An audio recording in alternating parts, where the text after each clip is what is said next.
Hey, good morning, friends. Mark Holmes here with my buddy Cowboy Joe Boo, as well as Joe Bear in the house. And as always, thank you guys for watching, commenting, subscribing, and being part of the Joe Boo Sports Report. Without you guys, you know it doesn't work without you guys. So let's not even think of ever having without you guys. Let's get open for business here, and let's wake up the football gods. Wake up here. I know it sucks because we're here with another Sunday without NFL football, but there is the XFL. Michael Anthony will be live streaming during the DC Defenders game this afternoon, whatever time it is.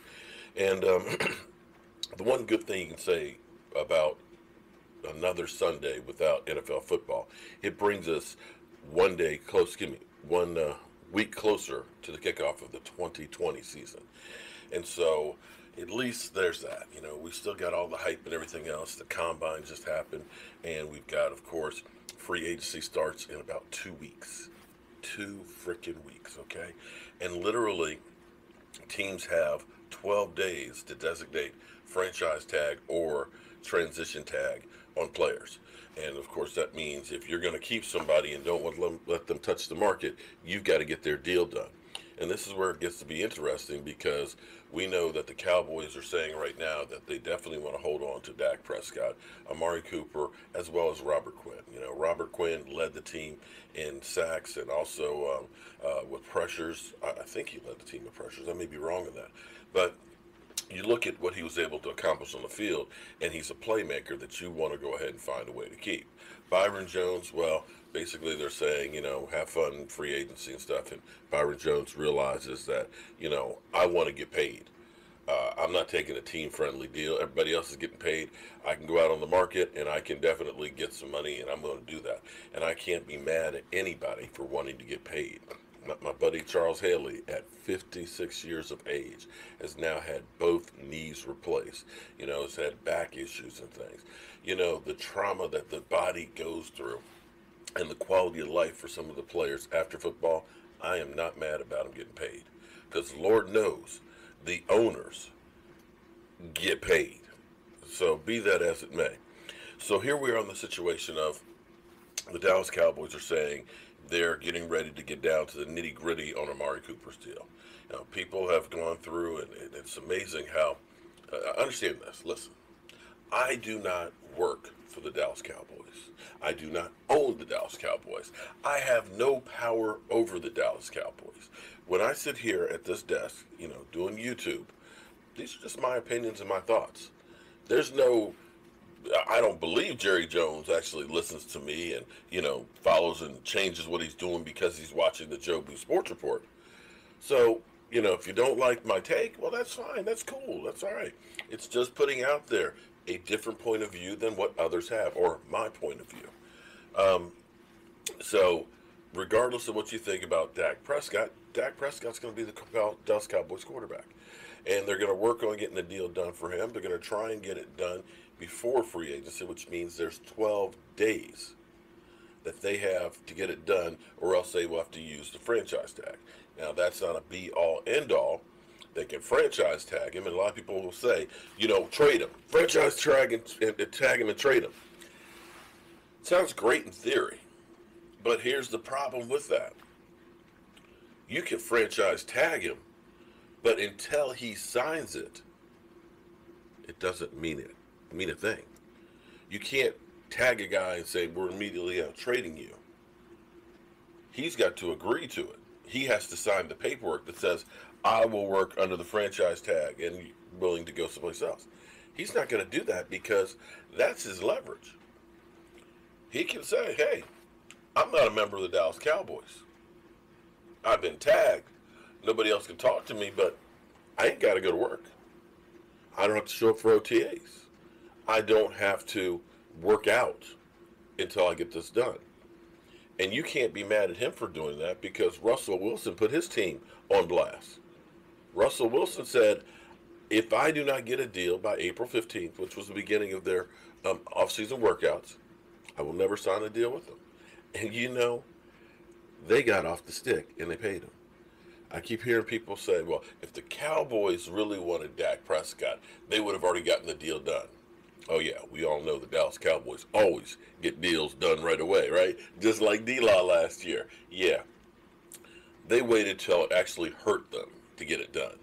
Because D-Law said, I'm not getting my shoulder operated on until they sign me to a deal. They weren't in a hurry. Zeke Elliott, he kept saying, I want a deal, I want a deal, I want a deal. I will come and show up as good faith for OTAs. Get my deal done. What did the Cowboys do? He's here. We ain't got to worry about it. Until you put the Cowboys on blast, just like Emmitt Smith not showing up for the first two games, until their hand is actually forced, they aren't going to do something. That's the Dallas Cowboys way.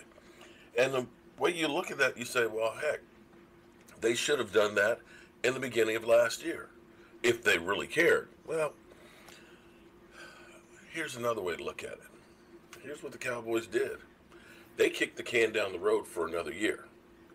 That was probably, if it was a long-term deal, let's say it was $34 million. And, by the time you end up prorating and everything else, $25 million of a cap hit for last year. Well, they didn't spend that $25 million. That $25 million was still sitting there and is there right now today. So by waiting, they actually created more money to hold on to. So you can look at it that way and say, yeah, was it the right thing to do for a quarterback who had no long-term guarantee, who guys played, lights out and things? It wasn't personal. It's business. It's business. Now, I'm going to say that a couple years from now, that we're going to look back, and as they went through last year, signing up to Marcus Lawrence, signing Zeke Elliott, getting La'el Collins locked down, getting Jalen Smith's deal done, we're going to look back in a couple of years, and you're going to say, damn, the Dallas Cowboys were smart, even though they signed Zeke Elliott to a record-breaking contract. Damn, the Cowboys were smart getting Jalen Smith done early. Damn, the Cowboys were ahead of the curve getting D-Law done when they did. Because here's what's going to happen. I talked to this last night. Shout out to everybody who came in on the live stream, although we had a hell of a lot of trolls, and good Lord, they're just everywhere. But here's the thing. Roughly, right now, they're saying the salary cap is going to be $200 million. Okay? From, I think, 187 or 188 the year before. $12 million, it just went up. And that's before the CBA.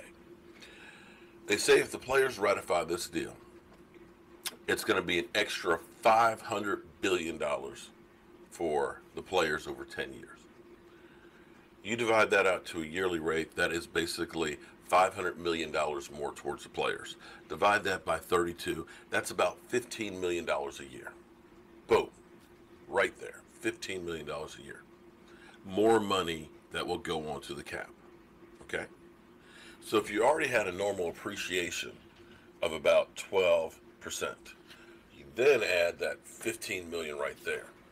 You're looking at the salary cap before they start getting the gambling revenue. And the gambling revenue, Jerry Jones is already working on building a casino with the Indians over in Arkansas. You got Dan Snyder trying to get a gambling permit for the stadium that they're going to build. And one of the sites that they're looking at is across the Beltway from the MGM. So you have legalized gambling at the stadium. And then you have across the street the MGM. I guarantee they build a bridge between the two of them. Watch. So you can walk from the MGM right to the football field and go ahead and gamble all your money away. That money also will be split with the players.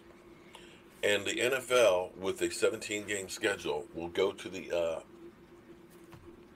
television contracts and renegotiate. Hey, we got more football.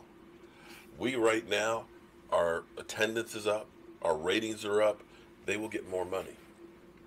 And so what you're going to see, as you see guys like Laramie Tunsil, who's looking for $20 million, as Deshaun Watson will probably get $40 million, okay? You're going to start seeing, because the salary cap blows up, everybody else is going to say, I want a bigger piece of the pie. But you've already got these key players locked up in today's money. And we're going to look back and say, damn, The Cowboys were smart to get those deals out of the way back then, and then end up having the benefits of this new found money to continue with the team. And that's why it behooves you now to get Dak done before you see Pat Mahomes and Deshaun Watson. Get him right now as cheap as you can. Get that guaranteed money up there with Wentz and Golf.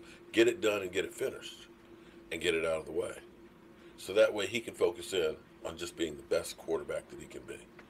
So the NFL Players Association, oh, and the final thing on this is, I think what the NFL owners have done is they basically said, don't do these big contracts until the players vote on this.